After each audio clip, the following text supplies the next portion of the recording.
ગદ કહેતી હતી યુવરાજભાઈ વાઘેલા મરી જા એ દાલો મરી જઈલો મરદો મારી રણજીતસિંહ બાપુની મારી સામંત બંધાની મેલડી મરી જઈલો મરદો ત્યાં બેઠો કર્યો માં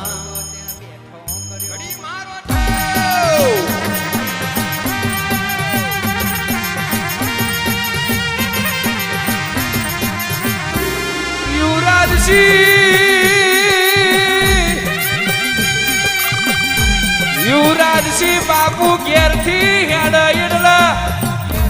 મારી મેલડી હોગું લબડો મારા ઘેર વરીના પાછા આવ્યા મારી મેલડી યુવરાજસિંહની રાહ જોતી હોય ભાઈ